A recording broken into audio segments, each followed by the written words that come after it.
Odd shapes scudding across the skies, weird flashes in the night. There's a perfectly logical explanation. Or is there? America, of course, is the birthplace of the unidentified flying object. Naturally, they've been seen here too. On both sides of the Atlantic, there's been no shortage of documented information on the subject. But now it's been revealed that the KGB kept files on UFOs at its headquarters in Moscow. David Enser reports. August 6, 1968, in Riga, Latvia. It is 3 o'clock on a sunny afternoon. A Soviet camera team is shooting a routine propaganda film about military preparedness. And suddenly the pilots shouted, "Look, film it." We looked and saw a triangle at a tremendous height. It was later estimated to have been flying at 7 miles up. It was apparently enormous. Before a plane could scramble into the air to identify the object, it went behind a cloud and disappeared. I understood after the report to the government that they really took it seriously. I say seriously because the film was taken away. It was declared completely secret. The film was immediately locked up in KGB vaults and never seen by the public. That is, until we got a hold of it. During a 5-month investigation, Primetime obtained over 1,000 pages of documents collected by the old KGB. We spoke to dozens of Russian scientists, government officials, and military men.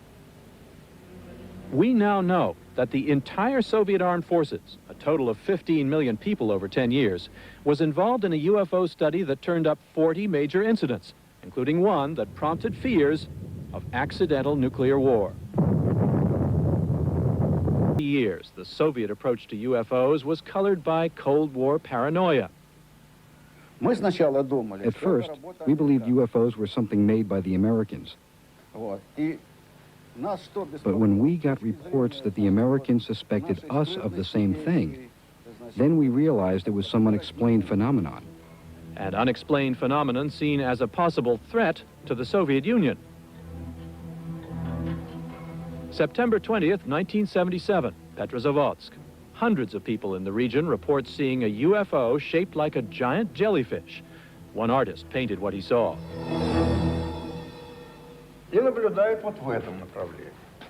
Levgin Dillis, a scientist from Russia's top astronomical institute, collected eyewitness reports and used them to estimate the altitude and the trajectory of the UFO. It turned out that it was something like 7 miles above the ground. It could not be a satellite, polar lights, an aircraft, or a meteorite. I don't know what it could have been. The military could not explain Petrozavodsk. That worried the leaders of the Soviet Union. What were these UFOs? Who sent them here? In November 1977, a special meeting was convened at the Kremlin. 35 people were present. Top military brass, scientists, and government ministers.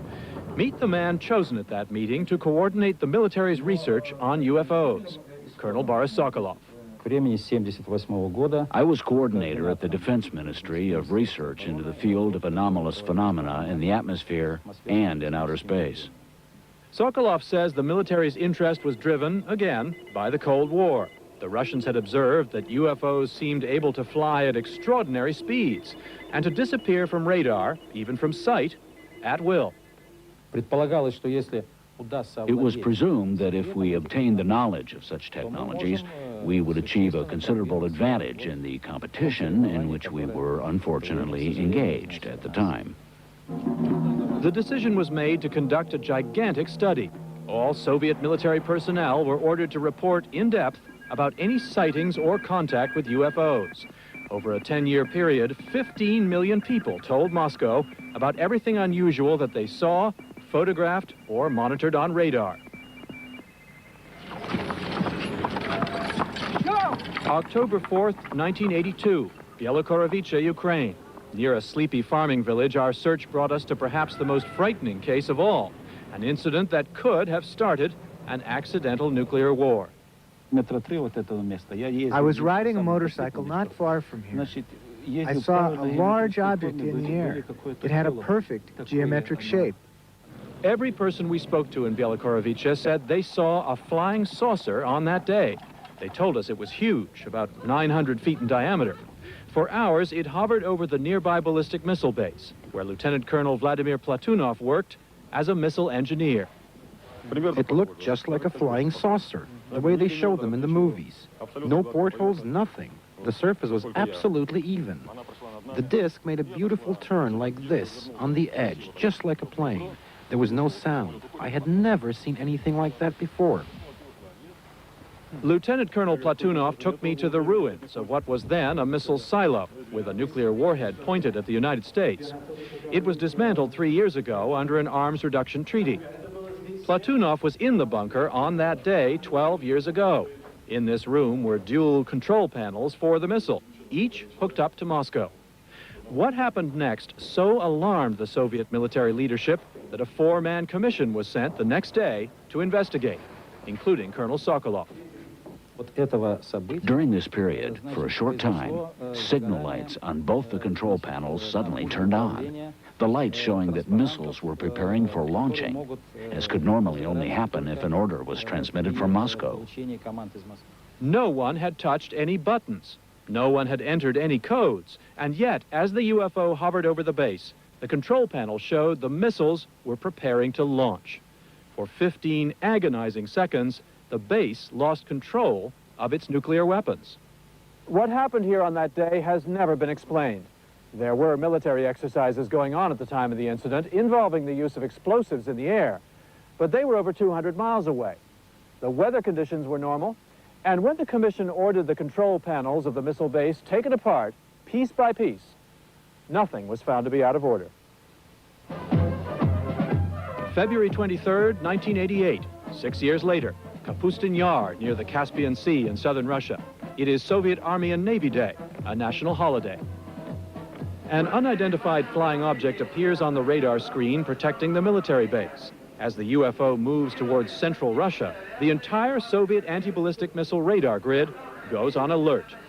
Several times, fighter pilots are ordered to fire on the object. Each time, the pilot would report that as he prepared to fire, the target had disappeared. Finally, the UFO went away for good. Then Colonel Andrei Varfolomeyev, who was on duty that day, says the top brass decided not to file a report. Who needs to become notorious as the cuckoo commander? Some believe there are UFOs, others don't. But a commander does not need the headache. What were the standing orders, if there were any, for the military if they saw a UFO, a flying object that they could not identify as friend or foe? Were the orders to shoot it down or to let it go? There were orders to watch them until they presented a threat to the military. If there was such a threat, they were to be destroyed. March 2nd, 1991, Leningrad Airport. On the control tower balcony, air traffic controller Valery Rapitsky. I went out for a smoke. It was rather dark, and suddenly a very bright, pulsating star caught my eye. I could see by its altitude that it was too low to be a star. It was some shining object. I told the guys. Then we looked at the radar screens and saw that it was hanging over Sosnovy Bor, where we have a nuclear power station. Look, guys, a UFO, a UFO. What the? These are the actual tapes made on that day. They've never been broadcast before. Listen to their voices. You can hear the excitement of the controllers about what they're seeing. Is it single, or are there a few of them? Looks like a group. We have 2 or 3 spots now. The controllers have never seen anything like it. Look how fast it's moving. What is the speed? What is it? It's 3,154 kilometers per hour. That is almost 2,000 miles an hour. No plane known to man can travel at that speed from a dead stop. 40 miles away at the Sosnovy Bor nuclear power plant, workers run outside to gaze at what is hovering above them. What did you think when you saw it? That it was very beautiful. Top Russian scientists who have looked into UFOs tend to be skeptics. I showed astrophysicist Yuli Platov the film in Riga of the Silver Triangle. This one is a research balloon, a triangle-shaped French balloon. No doubt, absolutely. This is a balloon that can go to 18 miles up. The sides of the triangle are 150 feet each. The French government confirms such research balloons were in production by 1968, but we checked, and the only two said to have been launched in the region went up the month after the Riga UFO was seen. Throughout the Cold War, experts say over 95% of all UFO sightings in Russia can readily be explained as man-made, some of their own top-secret space and weapons research programs. Officially, for many years, this launching pad at Plesetsk didn't exist. And remember the 1977 Petrozavodsk UFO? Some experts believe it was really just a cloud of missile exhaust from a secret launch. Even skeptics, though, admit that some phenomena defy explanation. And every year, hundreds spend their summers camped out near places where UFOs have allegedly been seen, trying to photograph and otherwise monitor their activities. Millions in this country believe in the power of faith healers, signs of the zodiac, ghosts. During 3 years of living in Moscow, I've learned that people here are more willing than Americans to suspend disbelief. Scientific proof isn't everything. There is a mystical side to the Russian soul. Many people tell me they are convinced not only that life exists elsewhere in this universe, but that our Earth is being visited. They are eager to make contact.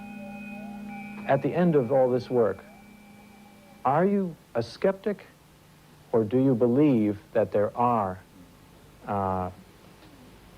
flying objects from some other place that come here? When I started working on this in 1978, I was a 100% skeptic. Now I'm 90%. I mean, there are some phenomena that just cannot be explained.